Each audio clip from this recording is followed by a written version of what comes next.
Baseball in the Boroughs is brought to you by Verizon. Can the Mets keep this thing rolling after the All-Star break? Let's chop it up with Mathias Altman-Kurosaki, who's a writer for Metsmerized Mathias, what's going on, my man? I've been trying to hit you guys up for a long time to get one of you guys on. You've been big-timing me, bro, but now you're on. So what's going on? How you feeling? I'm doing well. Thank you so much for having me on, Brandon. It's a pleasure. Frequent viewer of Mets games and SNY, so definitely glad to be on. All right, I was just messing with you on the big time thing, man. But let's kick this thing off. The Mets went into the All-Star break, third in the wild card spot in the National League, 49-46 overall record, and that's after a slow start. So if you're Carlos Mendoza, what adjustments, if any, do you make after the break to keep that momentum going? So I don't think there are a ton of adjustments necessarily that need to be made. One adjustment that's definitely going to happen is Kodai Senga is going to be back at some point, so they will need to move to a six-man rotation.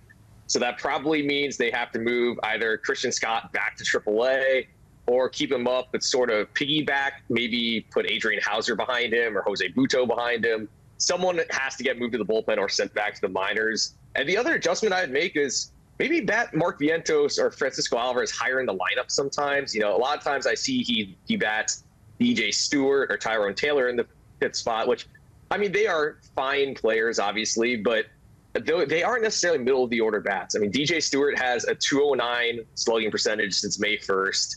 He has a 15% walk rate, which is fine. He's getting on base, but I think that if you give Vientos and Alvarez more high leverage spots and more spots to drive runs in, it'll benefit the offense. All right, that's something I'm going to keep an eye on. What's this team's weakness? What can get them beat or put them in a slump in the second half of the season? It starts and ends with the bullpen. I mean, I don't know where to quite begin with them. They had a rough month of May. They sort of bounced back in June, but then when Edwin Diaz got suspended, it kind of set them back again. I mean, they have a 7.49 ERA since July 1st. That's with Edwin Diaz coming back in the middle of that. They've already lost 20 games this season, so they need help in the bullpen. And I would say the other weakness is right field. With Starling Marte out, like I mentioned earlier, Stewart and Taylor have not quite matched the production Marte was giving them on offense. So I would say they definitely need I should add also like left-handed pitching out of the bullpen too, especially with Brooks Raley out. Jake Diekman has not quite gotten his job done. So the bullpen is by far the biggest weakness, but I'd say they definitely need a corner outfielder too. All right, let's have some fun with this one to officially put the first half of the season to bed. Who or what gave this team more juice in the first half? Grimace or Jose Iglesias' hit single, "Oh My God"? I mean, I would say they both gave them a lot of juice. Come on, you gotta pick one. You gotta pick one. Yeah, I'm going to point to Iglesias here. This is a guy who you can just tell he loves playing this game. Yeah. You know, he was thrilled to have an opportunity. He didn't play at all in 2023. And I could tell just by watching him. I was at one of his first games as a Met. I remember he came up. They were down 10-2 in the ninth inning, and with two outs, and he just hits a routine ground ball to third base. But he hustled. And it's the little things you notice. And you could tell he brings a veteran presence and brings a lot of energy to this ball club. He's been quite the spark plug. So I would go with Iglesias, both for his on-field and off-the-field contributions. How many times have you played that song this summer? Go.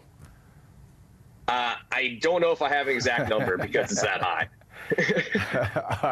All right, let's move forward because Brendan Nimmo, who is having himself a pretty solid year again, has stated multiple times that he hopes the front office is going to be buyers at the July 30th trade deadline. So if they are buyers, what groceries do they need to buy, and where could they add to the roster to make themselves a deep run into the playoffs? So like I mentioned earlier when talking about their weaknesses, they need at least two relievers, and one of them has to be left-handed. With, you know, Diekman has a 5.53 ERA this year. Danny Young has been solid. He had a couple of rough outings before getting sent down, but they need at least one lefty and any other type of reliever, especially one who can pitch in high leverage situations, maybe one who has closing experience, because as we've seen, I think in years past, a strong bullpen can really go a long way in the postseason. And then with Starling Marte out, a corner outfielder doesn't necessarily need to be a superstar type. You know, you could maybe try to reunite with an old friend like Kevin Pillar, who's crushing left-handed pitching, maybe Tommy Pham, maybe Mark Canha, heck, maybe even Michael Conforto. So I think those are definitely the two biggest needs. I'd say maybe a couple of bench pieces, you know, maybe a backup middle infielder, backup corner infielder, but I think bullpen has to be the number one priority, and then also an outfielder. You think they'd bring Tommy Pham back after the way he departed last year with those words of departure? It would be a tougher sell, I think, but you know, he's a veteran and he made the World Series last year. He's made the playoffs before, so he knows what it takes to win. He's a hard-nosed ball player, I understand that, and he did not leave on the best of terms with what he said after the trade deadline, but he wouldn't be the worst acquisition in the world. All right, let's preview this Miami series, the first series in the second half of the season. Tell us what you like, what you don't like about it, and do you think there's pressure for the Mets to win this series to keep that momentum rolling? I would definitely say there is a bit of pressure. You look at who they have going. They're going to have Manaea, Severino, Scott, and Quintana pitching this weekend. And it's more about what happens after this series. You have these 4 games against the last place team, but then you have a gauntlet of 9 games afterwards with 2 against the Yankees, 4 against the Braves, and 3 against the Twins. So they need to capitalize. And also the Marlins aren't going with Jesus Luzardo this weekend, and he's their best pitcher. So they need to capitalize against facing these weaker arms. I will say, though, one thing that always gets to me is that the Marlins have this way of being a thorn in the Mets' side no matter what the year is. I've said this to people before, the Mets could have a roster built like the 1998 Yankees, and the Marlins could have a roster built like the 1962 Mets, and the Marlins would find a way to still be kind of a pain. So that's always one thing whenever the Mets face the Marlins, I keep in the back of my head, but I like the Mets' chances this weekend. All right, Mathias, tell the people where they can find you. Shout out your platform, man.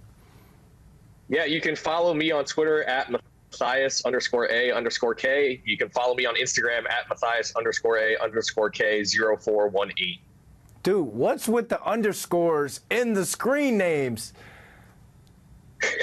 You got to put the hyphens in there somewhere. Okay. All right. Well, thanks for hopping on, man. We got to get you back on pretty soon. Yeah, thank you so much for having me.